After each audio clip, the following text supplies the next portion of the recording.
Hey guys, welcome back to my channel और आप देख रहे हैं मोर्टल प्रिज्म। एंड आज की वीडियो में हम रिसेंटली आए एक इंडियन हॉरर मूवी के ऊपर बात करेंगे जिसका टाइटल है माँ। जहां पर इस मूवी को विशाल फूरिया ने डायरेक्ट किया है, जिन्होंने इससे पहले छोरी जैसी हॉरर मूवीज को डायरेक्ट किया है, यानी इनको हॉरर को लेकर काफी अच्छा खासा एक्सपीरियंस है। इसके अलावा हम मेन लीड के तौर पर काजोल देवानंद को देखते हैं, जिन्होंने अंबिका के कैरेक्टर को प्ले किया है। जहाँ अगर हम अंबिका के नाम का मतलब देखें तो अंबिका जो है एक संस्कृत वर्ड है जिसका मतलब होता है माँ। एंड यहाँ से हमें समझ आता है कि मूवी का टाइटल माँ क्यों। जहाँ पर मूवी की डिटेल्स के ऊपर तो हम बात करेंगे ही, लेकिन उससे पहले मैं मूवी का एक छोटा सा ओवरव्यू दे देता हूँ। जहाँ मूवी के अंदर हम अंबिका और उसकी 12 साल की बेटी श्वेता को फॉलो करते हैं, जो कि एक चंद्रपुर नाम की जगह पर जा रहे होते हैं। जहाँ पर अंबिका इस गांव से बिलोंग नहीं करती है, बल्कि अंबिका का जो पति है शुभंकर, वो इस गांव से बिलोंग करता है। एंड ये लोग चंद्रपुर इसीलिए जा रहे होते हैं क्योंकि वहाँ पर उनकी जो पुरानी हवेली है उन्हें उसे बेचना था। एंड वही चीजों के लिए वो वहाँ पर आए रहते हैं। जहाँ पर इस गाँव का एक बहुत ही पुराना और बहुत ही खतरनाक इतिहास रहा है। जहाँ पर इस गाँव के जंगलों में एक खतरनाक दैत्य रहता है जिसका नाम रहता है अमसजा, जो कि लड़कियों को अगवा कर लिया करता था। एंड कहीं ना कहीं अब इस दैत्य की जो नजर है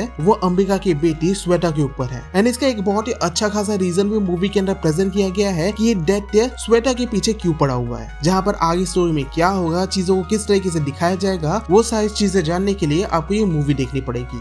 इसके अलावा अगर मैं मूवी की डिटेल्स के ऊपर बात करूं तो सबसे पहले मैं मूवी में दिखाए गए दैत्य यानी कि अमसजा के ऊपर बात करूंगा। जहां पर इसके पावर्स और एबिलिटीज के बारे में तो हमें पता चलता ही है, लेकिन इसके साथ साथ इसकी जो ओरिजिन है कि ये एग्जिस्टेंस में कैसे आया, वो सारी चीजें भी यहाँ पर प्रेजेंट की गई है। जहाँ पर कहीं ना कहीं ये सारी चीजें हमारे देवताओं का जो इतिहास रहा है उससे कनेक्टेड है, जिसे कनेक्ट करके यहाँ पर चीजों को जिस तरीके से प्रेजेंट किया गया है वो काफी क्रिएटिव लगा मुझे। इसके अलावा ये जो दैत्य है अमसजा और चंद्रपुर की बैक स्टोरी के बारे में भी यहाँ पर पता चलता है कि इस दैत्य से बचने के लिए जो पहले के एंसेस्टर्स वगैरह थे उन्होंने क्या चीजें की, क्या क्या कदम उन्हें उठाने पड़े, वो सारी चीजें भी यहाँ पर प्रेजेंट की जाती है। जहाँ पर ओवरऑल प्लॉट और स्टोरी तो बहुत बढ़िया लग रही थी, लेकिन उसे जिस तरीके से प्रेजेंट किया गया है वो थोड़ा कंट्रोवर्शियल है, क्योंकि यहाँ पर बैक स्टोरी प्रेजेंट करने के लिए एआई का इस्तेमाल हुआ है। यानी कि उसके विजुअल्स को क्रिएट करने के लिए यहाँ पर एआई का इस्तेमाल हुआ है, जिसे बाद में फिर इनहैंस और पॉलिश करके यहाँ पर प्रेजेंट किया गया है। लेकिन क्योंकि यहाँ पर एआई का इस्तेमाल हुआ है मूवी के अंदर, तो हो सकता है कि इस चीज के चलते जो मूवी के अर्ली रिव्यूज वगैरह है वो थोड़े बहुत अफेक्ट हो। इसके अलावा जो बाकी एलिमेंट्स दिखाए जाते हैं उसमें एआई का इस्तेमाल नहीं हुआ है, उसे प्रॉपर सीजी और वीएफएक्स के थ्रू यहाँ पर प्रेजेंट किया गया है।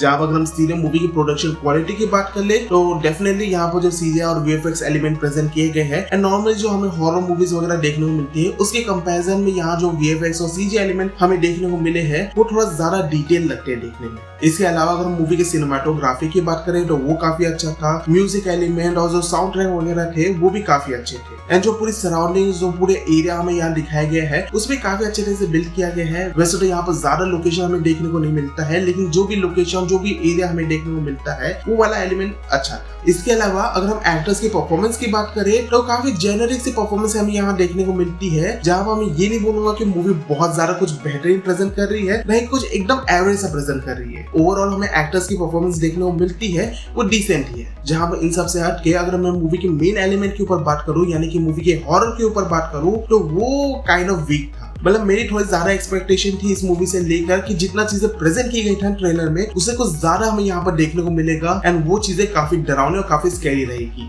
लेकिन मूवी देखने के बाद केस कुछ वैसा नहीं था। अब वैसे तो मैं बहुत ज्यादा हॉरर मूवीज वगैरह देखता हूँ और मैं कहीं अलग अलग जगह हॉरर मूवीज वगैरह देखे हैं, तो मैं इजिली किसी भी हॉरर मूवी को देखकर नहीं डरता हूँ। तो ऐसे केस में मुझे जो है थिएटर में बैठे जो ऑडियंस है उनको ऑब्जर्व करना पड़ा कि क्या उनके लिए मूवी डरावनी थी कि नहीं। जहाँ पर वो भी कुछ जंप स्केयर्स को लेकर थोड़े बहुत डरे थे, थोड़े बहुत रिएक्ट करे थे, लेकिन जितने भी फिर बाकी के जंप स्केयर्स हमें यहाँ पर प्रेजेंट किए गए हैं, हॉरर एलिमेंट प्रेजेंट किए गए हैं, उनको लेकर उनका रिएक्शन काफी नॉर्मल सा था। तो मैं ये आराम से बोल सकता हूँ कि मूवी का जो हॉरर एलिमेंट है वो वीक है, जो कि शायद सबके लिए नहीं पर कुछ के लिए शायद मूवी हिट कर जाए। इन सब के अलावा अगर मैं मूवी के क्लाइमैक्स के ऊपर बात करूँ तो वो तो बहुत ज्यादा ही वीक था। जहाँ पर मैं ये मानता हूँ कि अगर कोई मूवी स्टार्टिंग से लेकर मिड तक काफी एवरेज है, लेकिन मूवी का जो क्लाइमैक्स है वो काफी अच्छे तरीके से हिट करे तो ओवरऑल जो पूरी मूवी है वो भी बेहतरीन बन जाती है। But on the other hand अगर कोई मूवी स्टार्टिंग से लेकर मिड तक काफी अच्छा कंटेंट हमें यहाँ पर प्रेजेंट करे, लेकिन मूवी क्लाइमैक्स को अच्छी तरीके से डिलीवर ना करे, तो वो जो ओवरऑल मूवी है वो एवरेज बन के रह जाती है।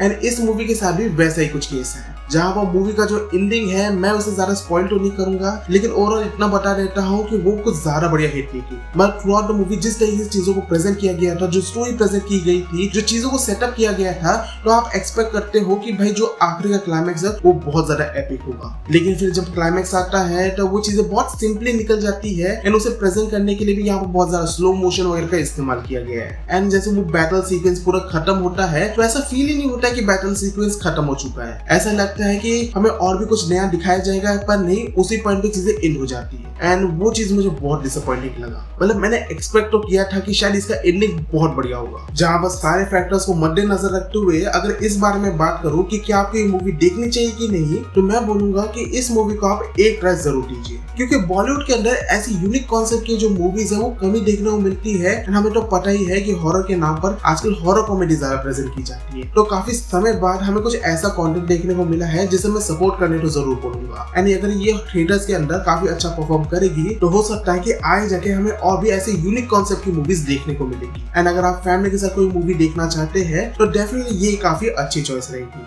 लेकिन हाँ, अगर आप हॉरर वगैरह बहुत ज्यादा एक्सपेक्ट कर रहे हो तो उस केस में ये मूवी आपको डिसअपॉइंट करेगी, वो मैं पहले ही बता दे रहा हूँ। इन सब के अलावा मैंने एक चीज नहीं बताई थी कि ये मूवी जो है वो शैतान के यूनिवर्स से कनेक्टेड है एंड उसे यहाँ पर बहुत ही सिंपली तरीके से जो है कनेक्ट कर दिया है, जो कि मुझे एक्सपेक्टेड था कि चीजें ऐसी ही प्रेजेंट की जाएगी। तो ये था मेरा कंप्लीट रिव्यू। होप करता आपको ये वीडियो पसंद आया होगा। एंड अगर आप इसी तरह की फ्यूचर कंटेंट देखना चाहते हैं तो आप मेरे चैनल को सब्सक्राइब कर सकते हो। मैं मिलता हूं आपसे नेक्स्ट वीडियो में और ऐसे नई मूवीज के साथ। तब तक के लिए गुड बाय।